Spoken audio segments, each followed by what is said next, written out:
there is a good lesson in history about a person that decided to isolate himself from good companionship and worship Allah alone. A good story.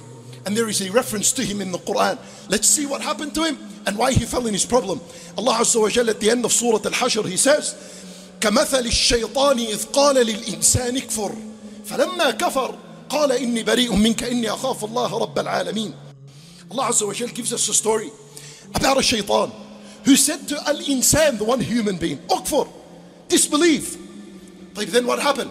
If I was to say to someone, ukfur, you will say to me, get lost. No way.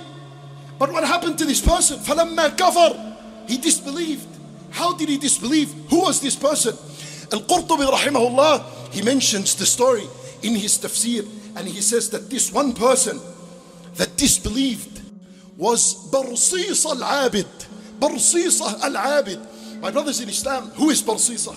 Barsisa is someone who worshipped Allah subhanahu wa ta'ala. He was from among Bani Israel. He worshipped Allah for 70 years.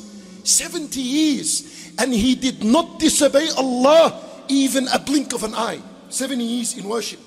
He made a house, a worship house for himself above the mountain.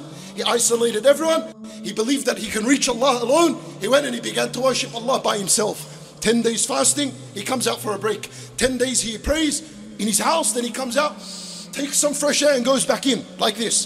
For Iblis wanted to deceive him. So Iblis didn't know how to deceive him. So he made a sitting, a gathering, a meeting with the shayateen, maradat al-shayateen, the most evil and wretched of shayateen. And he said to them, what do you say? How are we going to deceive this person? They said, al-shaytan, one of the shayateen, whose name was Al-Abyad, he said, leave him. I know how to deceive him. He said, how are you going to? He said, leave it upon me and I'll deceive him. I'll deal with him. So al-shaytan, Al-Abyad, he dressed as a worshipper and he went to Barsisa and he constructed a worship house right next to Barsisa. And he began to worship. Shuf, al-shaytan, he did not construct a nightclub next to Barsisa. He did not construct a liquor store. Al-shaytan is going to come to you through your deen. Al-shaytan is waiting for you at the door of the masjid. You need to realize this. Watch what he did. So Barsisa would worship and he would come out. And every time he'd come out, he'd see Al-shaytan in sujood, crying, making dua. He's affected. Allahu Akbar. Who's this wali of awliyaillah? Who's this friend of Allah that he's worshipping? Time over time, months after months went by. Eventually, Al-shaytan came to Barsisa and he said to him, teach me from what Allah has taught you. For Barsisa said to him, Anta al-wali, you're the one that's supposed to teach me. Teach me what Allah has taught you. For he said to him, let me teach you something. And he taught him a word of lie, that if it was to be read on someone that is possessed, he'll be cured. He taught him a word of lie. Barsisa took this word, which shaitan went down to society and he began to possess the people.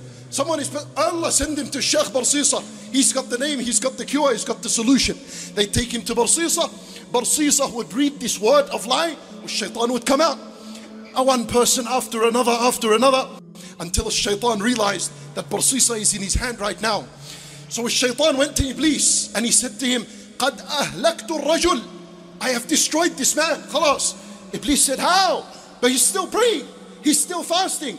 He said to him, khalas, once he's on the slippery slide, that's it, the end of it is he's going just down to his death and destruction.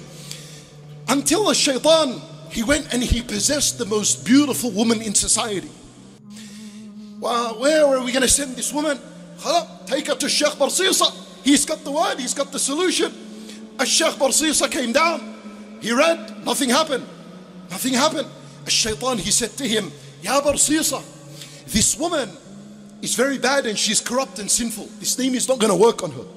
Take her to your palace, let her see from you al-ibadah, let her worship with you, and then eventually when she makes a tawbah, you read the name, he'll come out.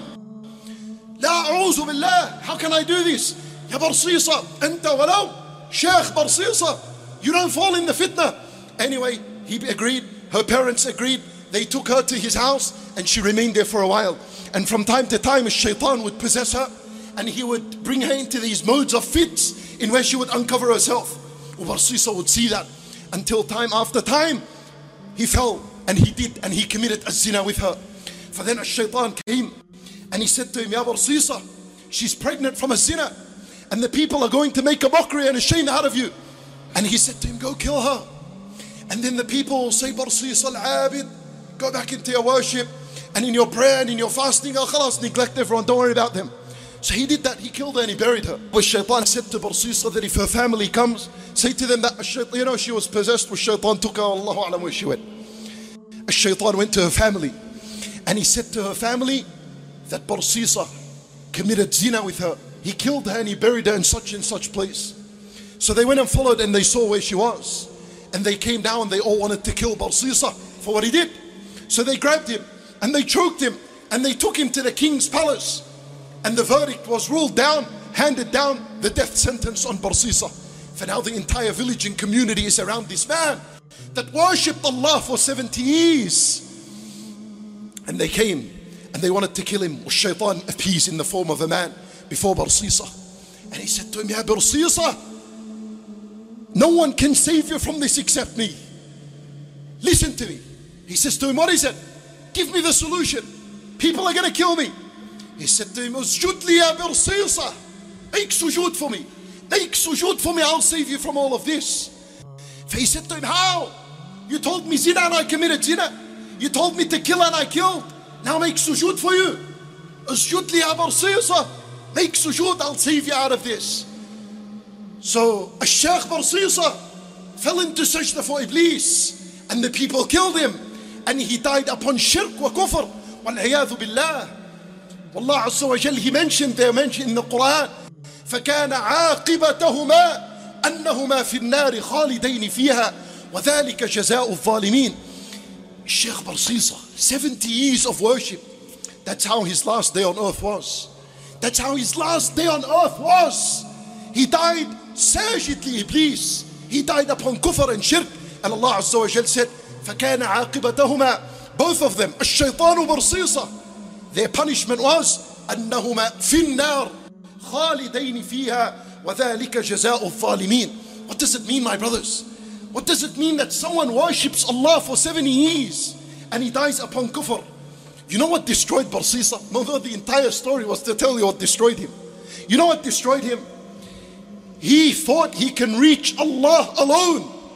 He isolated himself from his community. This is what destroyed him. This is why he fell into what he fell. He believed, I don't know what he believed. He might have thought that the people are no good for him, that he worships better than the people. Like some people we have today. Yallah, everyone is a kafir. Everyone is misguided. Al-masajid, a'udhu billah. They're all innovators. Let me go worship Allah on my own. Let me go open my own masjid in the house. Eventually that's the same person that will become like Barsisa if he's not careful. Beware, my brothers, that you're not another Barsisa that is living. Beware. Understand the importance of brotherhood and companionship. In Al-Fatiha we read every day, Ihdina as-sirat al-mustaqim. We don't say Ihdini, guide me. La la la, you make dua for your brother. Ihdina, all of us. We make dua for each other. Allah Azza wa Jal, when He speaks about the believers entering the paradise, He says, وَسِيقَ الَّذِينَ اتَّقَوْا رَبَّهُمْ إِلَى الْجَنَّةِ زُمَرًا. That the people of the paradise, they enter the paradise in groups. Zumaran meaning in groups, not furada, not alone. Why? Ibn al-Qayyim rahimahullah, he said, because they worshipped Allah in this life together, so they entered the paradise together. Don't ever think that you're not in need of righteous companionship, that remind each other of Allah subhanahu wa ta'ala, that wake up each other for the night prayers, that sit together after Salat al-Fajr until sunrise, that encourage each other to seek knowledge, go out together and calling to Allah subhanahu wa ta'ala together. That is the simple secret of Ibadur Rahman. Well, subhanallah, as we can see, we can learn a lot of things from the story of Barsisa. And one of the things that we can conclude is that never think that you are better than others, or that you alone can achieve whatever you want in life. Assalamu alaikum wa rahmatullahi.